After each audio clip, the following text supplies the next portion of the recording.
It's late November on the Ardnamurchan Peninsula, and the red deer are about to head into what Niall calls the survival phase.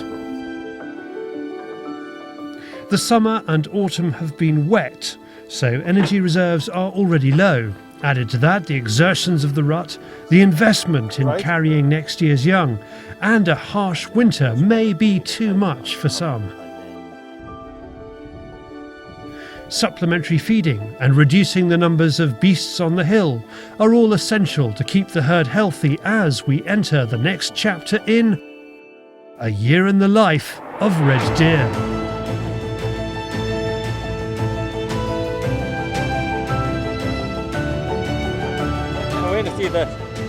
As with many estates, Ardnamurchan invests in its deer.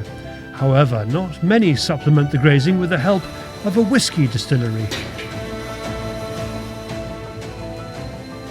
It's one of the best places in Scotland to produce and mature whisky. The damp area that we've got here, the climate. And the whisky itself, when are we actually going to get to try some?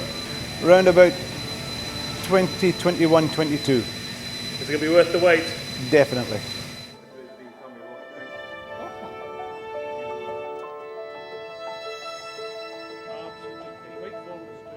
Tons of draff, the grain byproduct of the process, is used as the basis for Niall's deer feed. It smells amazing. If you haven't rolled in draff, you haven't lived.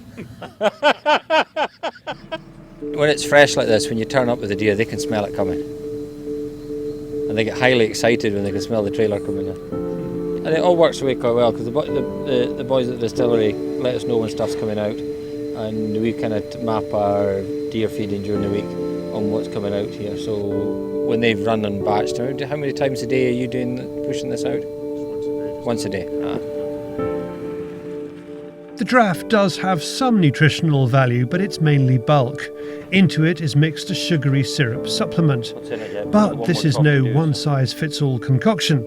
Niall wants something bespoke. What works here will not necessarily work a few miles down the road. He sent us a lot of details on what the requirement was from the deer as regards doing blood tests and skin tests and hair tests, so we knew where we could aim the deficiencies. In Ardnamurchan there's a very low form of copper, and we put a chelated copper into our products. A higher level here than we would for any other deer places, because we know it's required here. This is a level of animal husbandry that many farmers won't invest in, but increasingly deer managers and deer farmers are asking Phil for help to improve herd health with science and some common sense. Talking of common sense, Niall is hoping to find some in government. He's worried the finger is again being pointed at the Reds for an environmental failing. This time the poor regeneration of natural oak woodland. It's much more complex than shoot a few deer and get an oak forest. That tree in front of you is a sessile subatlantic oak. So that is the lady that all this is about. Scotland's rainforest. At one time that habitat spread all the way from here to Portugal. So it's protected, and rightly protected in this area, as a key habitat. But we have a number of issues with it that are related to other things than deer. So my plea as a deer manager is to anyone that's managing woodlands and to anyone that's observing this debate, realise to it that there's more to this than purely reducing grazing pressure and everything will recover. The bracken is playing a huge influence in shading, other species are out competing, and there are a number of factors that are causing failure in what our objectives are. We not only need measures to manage deer, we need measures to deal with other issues, or keeping deer numbers low in this forest will have been pointless.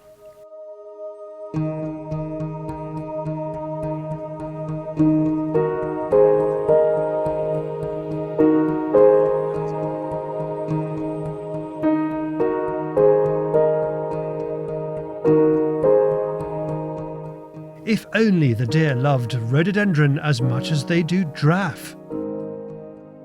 Niall and Stevie feed their beasts once a day, both inside their deer park and out on the hill.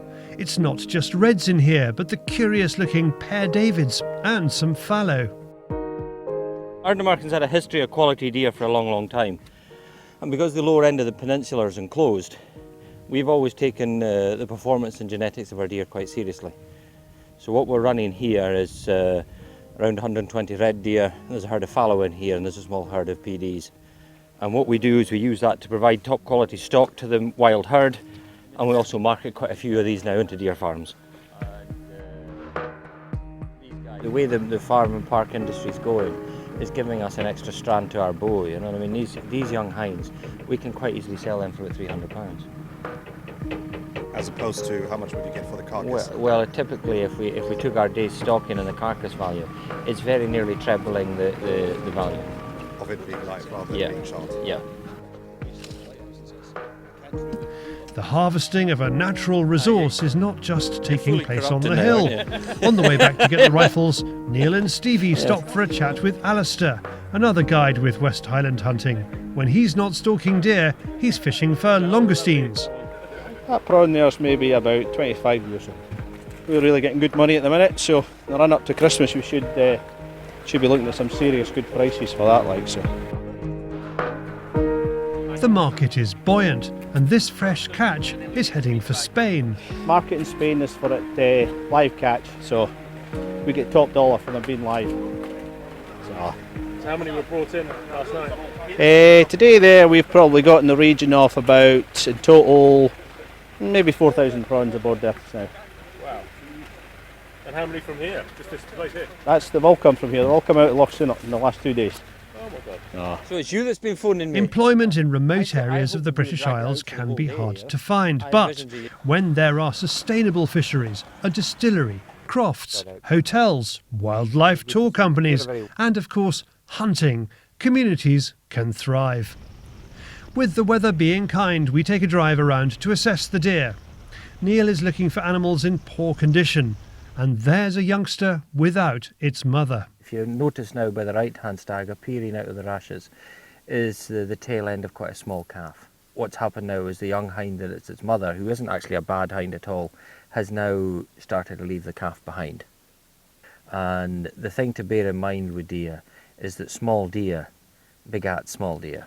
So really for us, that's an animal that we quite happily take away. It's not a venison harvest at this point, there will be a meat product, but this is a welfare exercise. That animal just doesn't want to be around anymore. Probably a kindness too, I would think. It's not going to prosper hanging about with these two. They're not even really conscious of its presence. And if you don't take it away, what you'd find is in a week or 10 days' time, you'd find it curled up in a little ball dead. So we'll take that away in the next few minutes. This is not a hunt, this is management.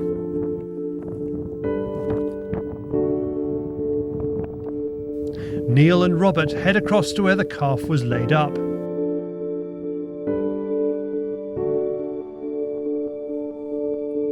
Unfortunately, it evades us, not once, but twice.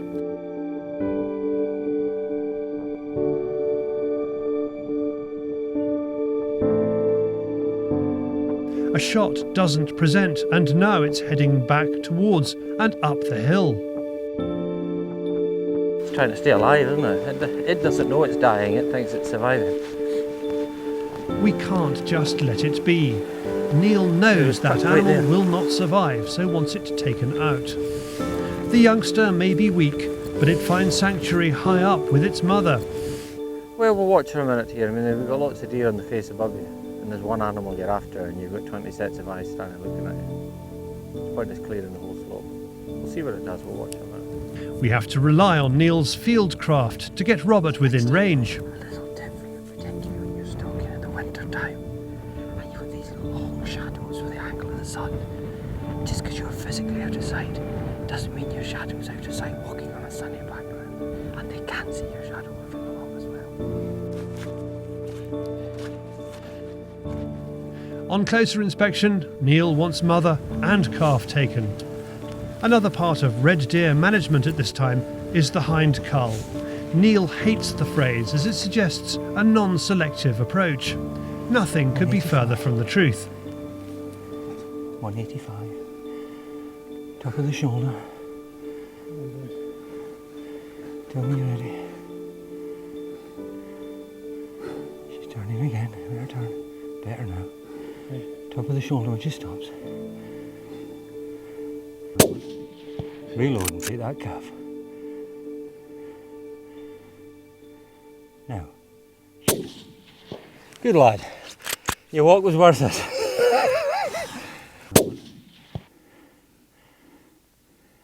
Now. Now, if you'd shot it in the field, none of us would have gone through that. But anyway. Well done, my friend. Well done. Perfect. 2 good shots. Well done. It's great shooting by Robert. When we reach the animals, Niall explains his decision-making process. So when we started coming up the hill and had a look at her, the first thing we could see in her back was this. You see this here? Yeah. Now, if you get a right good look at that, you'll hear some stalkers use the expression a curly coat. And you see it quite often in the early autumn with old stags as well. And if you look at the normal flat fur, and then look at this and see how the coat has almost become wispy and curly. Yeah. Now what's happening is her coat isn't as strong as it used to be, so its ability to shed water is declining. Okay? Right. So if she's suffering periods of prolonged rainfall, then she's not going to cope with the rain and be able to blast the rain out of her jacket. Because if you watch deer after a shower of rain, you'll see a hind shake and there's a big cloud of silver and the water's thrown out of the jacket. Well, she's not going to be able to do that as easily. So then you start doing all your usual wildlife detective things, what's happening. And if you noticed her when she was moving, the head was held at that angle. So literally, she was walking along pretty much like she is now. And you can see the big stoop in the neck. So she gave me the clue that the head was down, the coat was poor. Then we see this big belly, where she's been packing a fair bit of vegetation, and when we open her up, we'll be able to see that she's not been making the best use of it. The other thing I don't desperately like about her is we stand and look down on her, look how short-bodied she is. So I think you need hinds with deep chests, long bodies and long legs, because it's pointless putting a big stag on little hind, because what you want is you want the best input from both parents. So after that, the condition of the calf, the size of her, the fact she was getting on, the coat was steering, so everything is going in the wrong direction for this animal. We want to keep the herd in balance with the grazings anyway, so the best thing to do in this situation was whip her away. As Niall cleans the deer, Robert explains why he likes using the Blaser R8 in 308. Apparently, size does matter. Now, 2 things come together here. The 308 Winchester was originally designed to be able to fire a heavy bullet out of a short case, out of a short-barreled assault rifle. Now, that was the original thought. And why this is quite beneficial is what you get away with. You can shoot a heavy bullet, as I said, out of a very short barrel, which makes it a bit more pointable when you put a moderator on, like we do mostly in the UK. And the other advantage that you additionally have when in the R8 over any other rifle is that you've got practically no action. You've got the magazine directly over the bolt, which means on average you're losing about 3 inches of length overall.